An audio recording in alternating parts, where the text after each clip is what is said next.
Welcome to the 6 Miles to Supper podcast. I'm your host, Kayla Cox, and I've lost over 80 pounds with intermittent fasting 6 days a week, eating whatever I wanted at my meals, taking a cheat day every Sunday, and walking 6 miles a day. And I'm here to help you on your weight loss journey. In today's episode, I wanted to talk about how to track your progress. Now, it's important to be able to see that you are making progress towards your weight loss goals. That is the thing that will keep you motivated. It's very important to have a why and to know why you're doing this and the pain that your weight is causing you. It's good to know that. It's very important, actually, but it's also very important to be able to see that you are indeed making progress, that your plan, whatever you've chosen, is working. The goal here, with whatever tracking method you choose, is that you can confidently say, this plan is working. And it can be a little tricky. So because I had a lot of trouble with this in the beginning, it actually took me a couple of years to get to the point where I was actually tracking in a way that helped me to stay motivated with the plan and to make progress. Now, of course, one of the first things that happens when you think about tracking your progress, you're going to think, the numbers. A lot of times people don't like the numbers and they'll say, it's not about the number. And that's true. I would say that when I, in hindsight, look back at my weight loss journey and I think about the things that were really important that really came out of this, the number, like the actual number of pounds lost or the number of pounds I weigh today, that's not the most important things. I would say things like my confidence levels, my positive self-talk, the self-discipline that I have now, the ability to stand up for myself and to keep promises to myself, those things are these intangible things that it's hard to measure that. And so those are the really important things. But I would also say it was by tracking my data, by tracking those numbers and seeing that I was making progress, that I was able to get to that point where I did have more confidence and I did, actually drop down to a weight where it was no longer physically uncomfortable to just be in my own skin. And so even though if you're talking about numbers or like physical data that you can look at, there are a lot of different things that you can do. Like, for example, you could weigh yourself just with a bathroom scale. You could do your measurements. You could measure your waist and your hips and various parts of your body with a tape measure, or you can measure your body fat percentage, or you can keep track of your steps, or you can keep track of how many pounds you can lift, or you can take progress photos. And I've done all of those except for tracking body fat percentage, because I researched it, and according to what I saw, really the methods that are easily available just aren't that accurate. And so I just decided, I'm not even going to do that. And I want to emphasize, you get to choose your method here, but I am going to share with you my experiences with each kind of tracking method and the results I had from it. So first, let's talk about tape measurements. I did this from the next day after I've had enough moment, all the way until February of 2015. So it was about a year of tracking just my measurements. So I thought, this will hold me accountable. I was terrified of the scale. I thought, I don't want to be a slave to the scale. I don't want to weigh. So I'm just going to measure. And I did every week. I measured like a bunch of different parts of my body. I would measure my waist, my hips, the largest part around me, my arms, my thighs, my knees, and I would do that weekly. I recorded the results in a spreadsheet. I was being very diligent about tracking that. But here's the thing. I didn't really make progress, and here's why. Tape measures are easy to cheat, and it's really easy and very tempting to suck in your gut or to pull the tape a little bit tighter. And that's what I was doing. And I know that sounds silly, when I said it out loud, it's like, why would you try to trick yourself that way? I mean, that you're pulling it a little tighter, that, but it was like, I just needed to have some sort of victory. And so I would just pull it a little tighter, and I would put down the number so that I would just have a lower number. And even though I knew that it was not true, it was just like I needed that victory. But what ended up happening was really I wasn't making progress. So for a whole year, I just basically made no progress. And also during that time, I thought, well, I'll focus on how my clothes fit, right? That's also a good indicator. And the thing was, my clothes weren't fitting any better, but occasionally I would think that they were, because I would be wearing my jeans, for example. I'd wear them several times in a row and I would think, hey, they're getting looser. That's good. But then I would, wash them and dry them and they would be back being way too tight. So it was a way, that was just really frustrating, because I was trying to do that thing, that a lot of people who are afraid to weigh do. And it just wasn't working for me. Another thing that I did during that time too was I took, when I was doing my weekly measuring, I also took progress photos of myself. And I would do the one from the front, one from the back, one from the side, and like a close-up of my face, just so that I could, see progress. And the thing was, I couldn't really tell. I think that there's a lot that has to do with the camera angle. You can angle it a certain way to try to make yourself feel a little bit better. Also, you can suck in your stomach a little bit more, and again, I just didn't see any progress, really. I tried to make it look like I was having progress, by standing up straighter and all that stuff, but I wasn't really getting any results. So in February of 2015, that was the year that I started going to the gym. And when I went to the gym, I saw that scale in the locker room and I just thought, I got to do it. I have got to weigh. And eventually I got up the courage to go in there and weigh. And I got on the scale and it was 222.2. And that number was way higher than I thought it was going to be. I thought it was going to be like 185. I thought maybe it would be 185. And so I was really shocked. And it was like worse news than what I thought it would be. But I told myself, okay, now I know where I am. And that was it was like a sense of kind of peace came over me, because I knew where I was. For like a whole year, I had not really known where I was, and really I had been kind of deceiving myself because I really thought I was, not obese, and I was. And so I made a promise to myself on that day. I said, okay, I don't want to ever be here again. Like, I don't want to get to the point where I'm obese again. And the reason why I was obese now was because I was kind of sticking my head in the sand and I really wasn't holding myself accountable. So I said, I'm going to hold myself accountable for the rest of my life, and I'm going to weigh every day. And that's just what I'm going to do. And the reason why I wanted to do it every day, as opposed to, say, every Friday or once a month, was because I knew myself really well. I had seen in the past that, usually what would happen, my pattern would be, while I was losing weight, I would weigh. I think, at various times I would do like daily weighing or weekly weighing, but I would be keeping track somehow. And then when I got the weight off, that's when I would stop weighing. It was like, thank God that's over. Now let's go back to living life.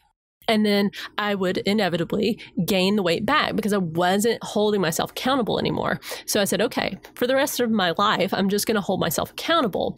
And I did that from a perspective of loving myself enough to want to hold myself accountable so I didn't get myself back into a position where I was obese.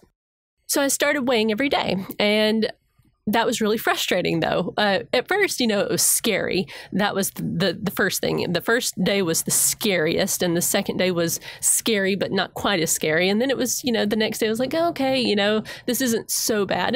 But I would say by a couple of weeks, it was like, okay, this is just what I do. I just weigh. But it was very frustrating because my numbers fluctuated so much. I'll read you my numbers from March 13th, 2015. So this was about 3 weeks into my weight loss journey after I started weighing. 217.5, 221, 223, 218, 220, 217, 220. Now, that's a 6-pound difference between my highest weight that week and my lowest weight that week. And I had no clue. I thought, am I gaining? Am I losing? I really couldn't tell. Am I staying the same? It was just all over the map. And I thought, am I and keep in mind that I was going to the gym every day. I was doing really hard workouts like CrossFit. I was busting my tail in the gym and trying my best to eat appropriately. And I was just at a loss. I thought, I have no idea what I'm doing. I don't know. Am I gaining? I mean, am I basically like making my situation worse, or am I making my situation better? But I kept at it. I just kept weighing. And eventually because of my frustration, I was Googling, like about weight fluctuations and that kind of thing. And I came across an article, which I cannot find anymore, so I don't know if it still exists. But basically it said that participants in this study did better with losing weight when they kept track of their 7-day average, as opposed to just looking at what they weighed that day. So all they would do is say, okay, your daily weights for the past 7 days, add those up, divide by 7. And what happened is people were, I think they were just more emotionally stable. They were like, okay, this is, working. And there wasn't that fluctuation as much. And they would stick with the program. So I started doing that. I already had a spreadsheet that had my daily numbers in it. So I just added a column that would automatically tally my 7-day average. And that was a turning point, because at that point, I was able to see that my numbers were, going down. They were going down slowly, but I was able to start making better sense of my data. And if you'd like to download that spreadsheet, you can go to my website, 6milestosupper.com/freebies, and you can download it for free. You don't have to give your email or anything. You can just download it. And keeping track of that 7-day average really helped me to see that I was making progress, first of all. And it really helped when I started to get more consistent with my plan. I was able to see if the plan was working or not. So it was kind of like the first thing that happened was I was able to see more clearly, like, oh, okay, these fluctuations, they kind of even out over time if you start to track the average.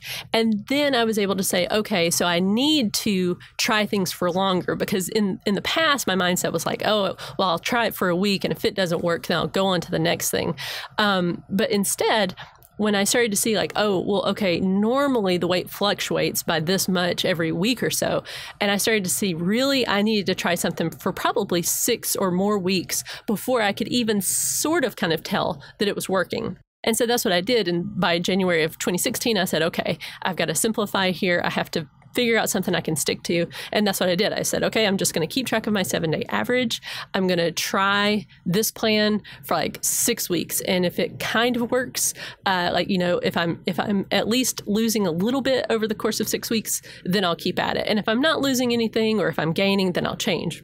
And sure enough, I was losing at about a rate of a pound a week. But again, I want to emphasize that even a pound a week, that's on average. So that means like sometimes I would lose maybe a pound, and then other times I might stay the same, or 1 week I might lose 2 pounds on average, and then lose 2 pounds for that week. And then other times I might gain a pound. So when you're looking at your numbers, when you're tracking them, look at the long view. Look at, say, 6 to 12 weeks of time, and make your decisions based off of a longer period of time, as opposed to the week to week. Because what I've seen, especially, I think women have more fluctuations than men, although men have them too.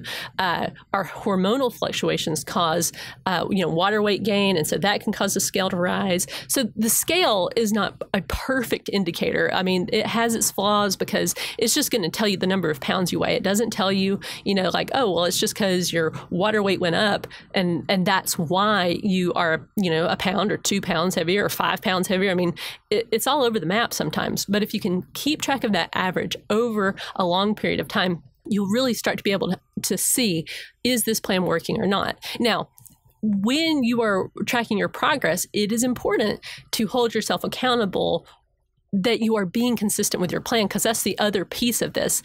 You can track your data and you can track your weight, but you also need to be making sure at the same time that you're being very consistent with your plan, so that you can say with certainty, I am doing the plan and the plan is working. Because otherwise, if you're not really doing the plan, but you're looking at the data, you might be saying, well, that plan doesn't work. Well, no, it could be that the inconsistency is the thing that's causing your weight loss to stall out. So those are two important pieces of tracking your progress.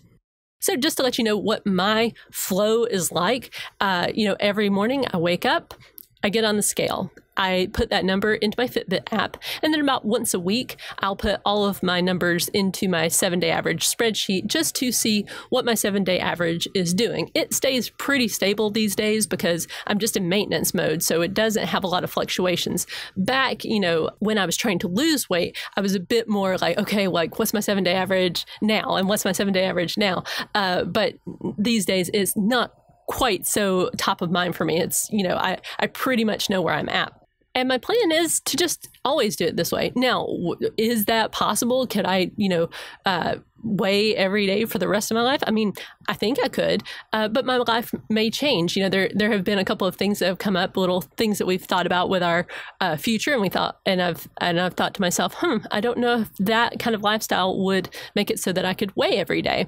But my plan is that if my life ever changes in that kind of way, that I will continue to keep track in some fashion. The main thing is whatever method you end up choosing, that you are honest with yourself, that you're honest, and that like if you're going to just say, well, I just want my jeans to fit, like I don't want to outgrow these pair of jeans, that's fine. Like that is your choice. That is your freedom.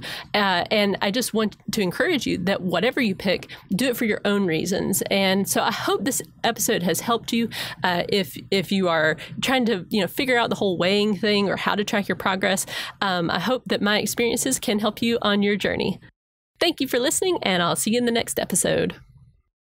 I want to take a moment to let you know about my second book, Overcoming Weight Loss Obstacles, How to Keep Going When Things Get Difficult. There are frustrating obstacles that appear on every weight loss journey. Things like plateaus, slow weight loss, and dealing with emotional eating are all things that I have had to overcome. And in this book, I take you through each obstacle and I give you tips on how to overcome them. It goes all the way from getting started with weight loss, through the weight loss phase, and on into maintenance. I give a case study at the end of each chapter that talks about my experience with that obstacle, and it even talks some about the things I still struggle with. I've found that the obstacles are actually the things that will make you stronger and that will teach you the most about yourself. To buy the book, follow the link in the description.